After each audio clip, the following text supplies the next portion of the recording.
Hello students, in this video we are going to cover a poem that is I Remember, I Remember. It is a poem written by Thomas Hood. Thomas Hood was born in England on 23rd May 1799 and died on 3rd May 1845 at the age of 45. He was an editor, publisher, poet and humorist.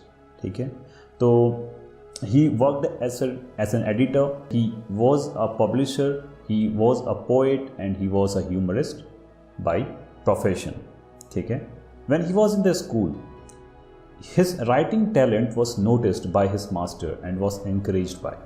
So when he was in the school, at the time of school only, he started writing. He has this talent of writing from his school days only, and his master has noticed his talent of writing, and so he encouraged him.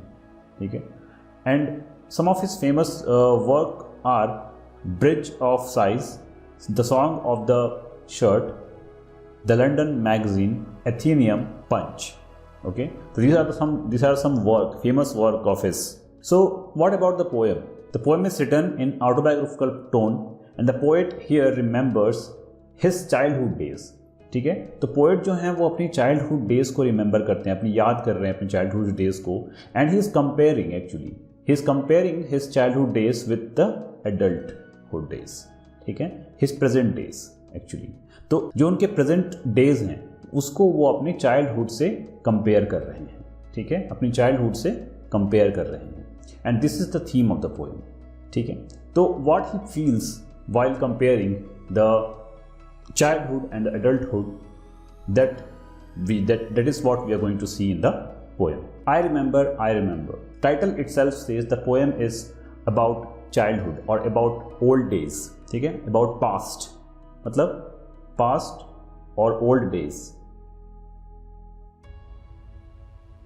The poem is about past or old days. The title itself says it.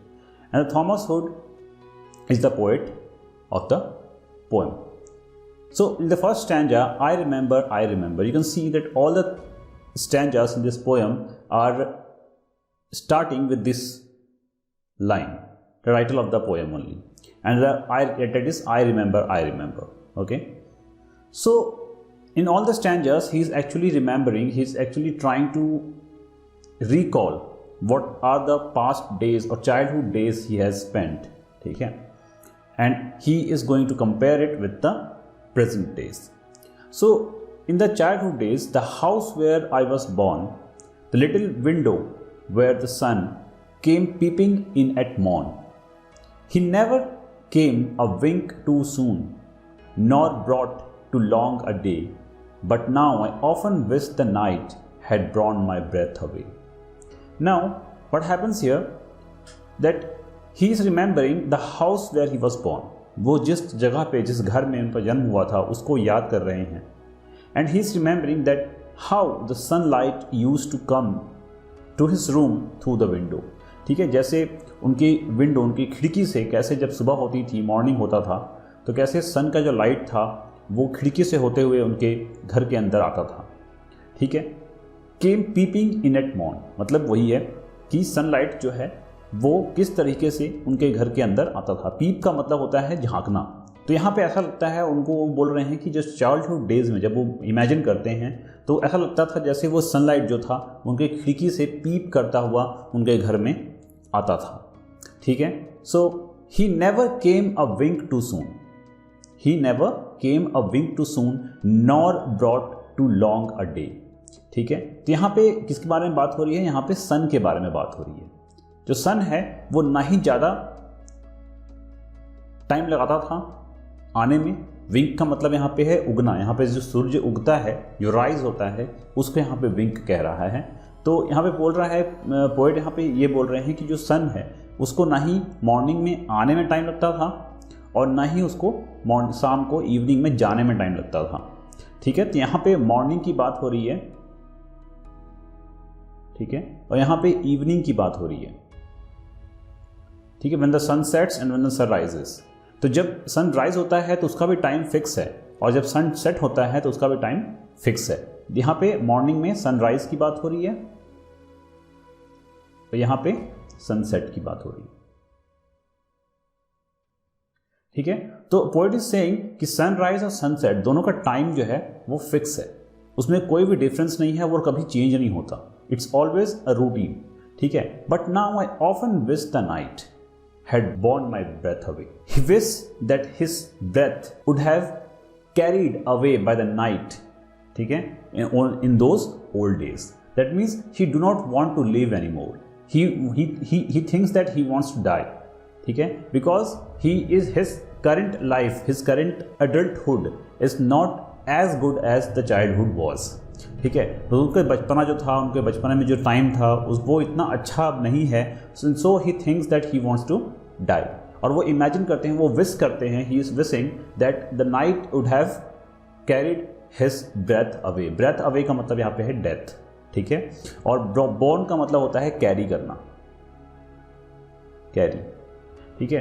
तो ये वो imagine कर रहे हैं, वो ये wish कर रहे हैं कि काश जो नाइट है वो उनके ब्रेथ को कैरी करके ले जाती, ठीक है, वो आज होते ही नहीं, ठीक है। तो वो बेसिकली ये बोलना चाहते हैं कि उनका जो चाइल्डहुड था वो बहुत अच्छा था, और उनका जो आज एडल्टहुड है, जो उनका आज प्रेजेंट है, वो चाइल्डहुड के कंपेरिजन में बहुत ज़्यादा सैड है, बहुत ज़्यादा दुखी है, और वो आज खुश नहीं है अपनी लाइफ से। बेसिकली वो यही चीज़ यहाँ पे कहना चाहते हैं, ठीक है। So in the next stanza, I remember the rose red and white, the violet and the lily cups, those flowers made of light, the lilacs where that robin built, and where my brother set the laburnum on his birthday, the tree is living yet. Okay, so in this stanza poet is again talking about his childhood. He is saying or he is talking, or he is remembering of the rose red or white, the roses, that rose flowers that were red or white, जो रोज़ के flowers उनके garden में कहीं पे हुआ होते होंगे वो रेड होते थे, वाइट होते थे, ठीक है। There were some violet flowers, there were some lily cups, there were some lily flowers, और वायलेट फ्लावर्स होते थे उनके गार्डन में, वो सबको वो इमेजिन कर रहे हैं। Those flower made of lights, वो सारे जो फ्लावर्स थे ऐसा लगता था कि वो लाइट्स से बने हुए हैं, they were all shining in the light, ठीक है। एंड द लाइलैक्स, लाइलैक्स भी एक तरह का फ्लावर होता है, here I am sharing the picture on the screen. So lilacs are also the type of, is also a type of flower, and so he is talking about the lilacs where the robin built the nest. Robin is a type of bird, ठीक है। Here I am showing the picture of the bird too. This is robin, and this robin used to build their nest in the lilacs flower, near the lilacs flowers, okay. So he is saying he is remembering all that beautiful scenery with that he remembers from his childhood, ठीक है।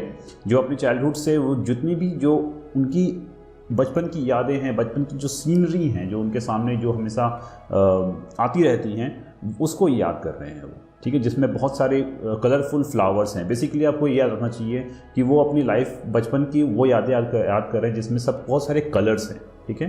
There are many colours in his life, ठीक है। तो वो कब था? जब बचपन में थे। When he was child he used to see all the colours, ठीक है, around him, and he is also thinking of a laburnum tree. I am sharing the picture on the screen, and this laburnum tree was planted by his brother. उनके भाई के द्वारा ये laburnum tree जो है इसको लगाया गया था, और उस दिन जिस दिन ये ट्रीज को प्लांट किया गया था, इस ट्री को, उस दिन उनके भाई का बर्थडे था, और ये ट्री आज भी है, ठीक है। This tree is yet living, मतलब आज अगर प्रेजेंट की बात करें तो ये ट्री आज भी है, ठीक है। सो in this stanza he is not comparing anything from the childhood to adulthood. He is just saying the tree, the laburnum tree that was planted on his brother's birthday is still living, ठीक है। बस एक tree है, laburnum tree है जो अभी भी है, बाकी सारे जो कलर्स हैं इनके लाइफ के वो आज शायद नहीं है, because he is not saying that they are also yet here, ठीक है।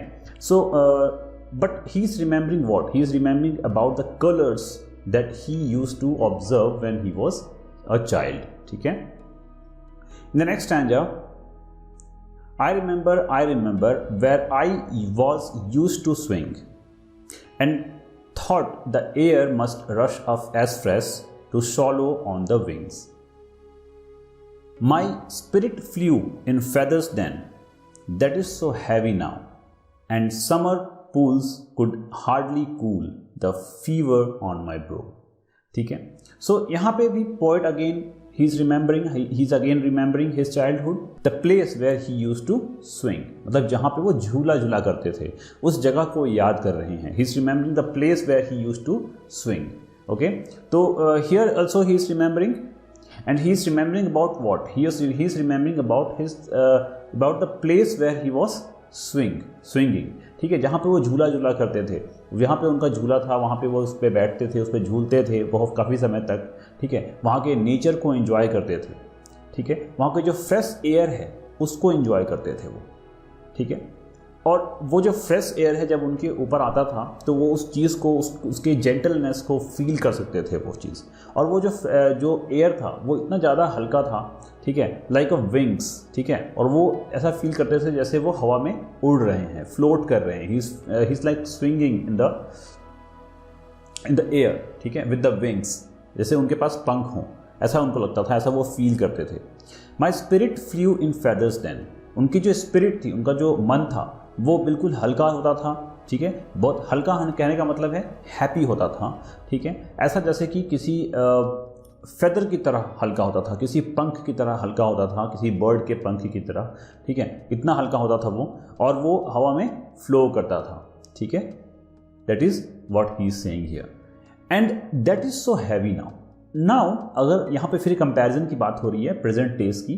ठीक है, दिस इज प्रेजेंट टेस.